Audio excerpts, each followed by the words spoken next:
Shalom,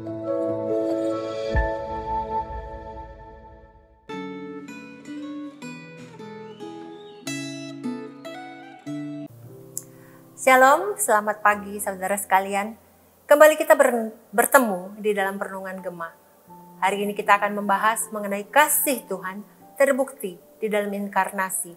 Terambil dari Yohanes 1 ayat 1 sampai 18. Saya mengajak kita untuk boleh membuka bagian Alkitab dan juga akan bacaan perenungan hari ini sehingga kita boleh mendapatkan gambaran yang lebih menyeluruh akan bacaan hari ini. Mari saudara, kita sama-sama berdoa, kita siapkan hati kita untuk merenungkan firman Tuhan. Ya Tuhan, saat ini kami serahkan diri kami akan mendengarkan belajar firman-Mu. Biarlah Tuhan yang boleh berfirman dan kami boleh mengerti, memahami, juga melakukannya dalam hidup kami. Terpujilah kiranya nama-Mu ya Tuhan, dalam nama Yesus Kristus kami berserah. Amin. Saudara, saya akan membacakan beberapa ayat terlebih dahulu, terambil dari Yohanes pasalnya yang pertama, ayat 1 sampai ke-5, demikian. Firman yang telah menjadi manusia. Pada mulanya adalah firman. Firman itu bersama-sama dengan Allah, dan firman itu adalah Allah. Ia pada mulanya bersama-sama dengan Allah. Segala sesuatu dijadikan oleh Dia, dan tanpa Dia tidak ada sesuatu pun yang telah jadi dari segala yang telah dijadikan. Dalam Dia ada hidup, dan hidup itu adalah terang manusia. Terang itu bercahaya di dalam kegelapan, dan kegelapan itu tidak menguasainya. Demikian firman Tuhan. Nah saudara, kelahiran Yesus Kristus di kota Daud, yaitu Bethlehem, adalah bukti nyata dari kasih Tuhan yang tidak terbatas terhadap kita, umat manusia.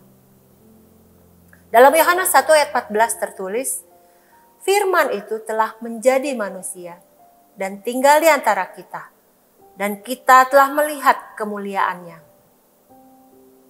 Kata menjadi manusia di sini, yang secara harafiah berarti menjadi daging, menunjukkan bahwa Yesus, Sang Firman yang kekal, rela meninggalkan kemuliaan surga dan mengambil rupa seorang manusia yang fana. Inkarnasi Kristus adalah tindakan kasih yang luar biasa, yaitu bahwa Allah yang maha tinggi itu turun ke dalam dunia untuk menjalani hidup sebagai manusia.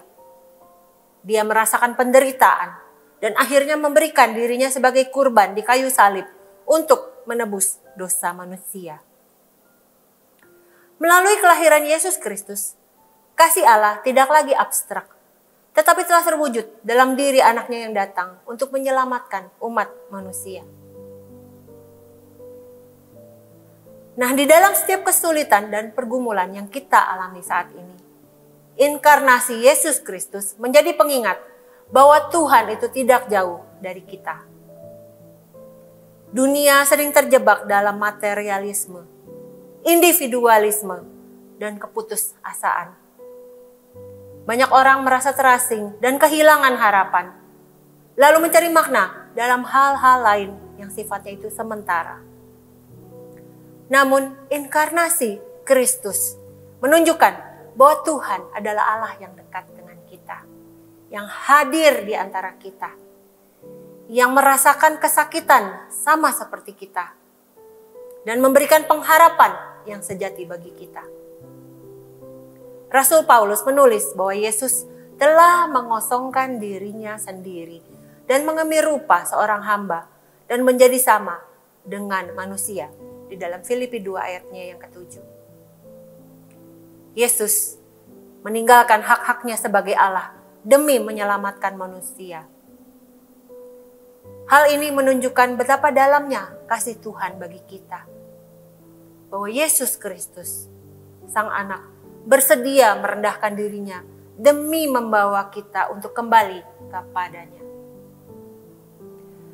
Nah, bagaimana respon kita sebagai umat yang telah menerima kasih Tuhan melalui inkarnasi Kristus? Kita dipanggil untuk meneladani kasih itu di dalam hidup kita sehari-hari. 1 Yohanes pasal yang 4 ayat 9-11 mengingatkan kita bahwa karena Yesus telah mengasihi kita sedemikian rupa, maka kita juga harus saling mengasihi. Kasih tentunya bukan hanya sekedar perasaan, tetapi tindakan nyata yang mencerminkan pengorbanan Kristus. Saudara sekalian, biarlah pada Natal di tahun ini, marilah kita memperbaharui komitmen kita untuk hidup di dalam kasih. Bukan hanya dengan kata-kata, tetapi juga dengan perbuatan nyata kita. Marilah kita menjadi saksi bagi kasih Tuhan yang telah terbukti di dalam inkarnasi Yesus Kristus. Dengan melayani sesama, mengulurkan tangan kepada mereka yang membutuhkan, dan membawa damai sejahtera di tengah dunia yang terpecah belah dan sulit ini. Bersediakah kita melakukan kedua hal tersebut? Biarlah ini menjadi peringatan dan kekuatan untuk kita semua. Amin. Mari kita berdoa. Tuhan, kami mengucap syukur untuk kesempatan di mana kami boleh ya Tuhan kembali belajar akan firman-Mu dan diingatkan akan inkarnasi Yesus yang telah mengorbankan dirinya menjadi manusia dan mati di kayu salib untuk menebus kami dosa manusia. Kami percaya, kami bersyukur, dan biarlah ya Tuhan iman kami terbukti nyata di dalam perbuatan kami yang juga mengasihi sesama kami, memberitakan kepada mereka yang membutuhkan dan mengasihi mereka. Terima kasih ya Tuhan untuk peringatan hari ini.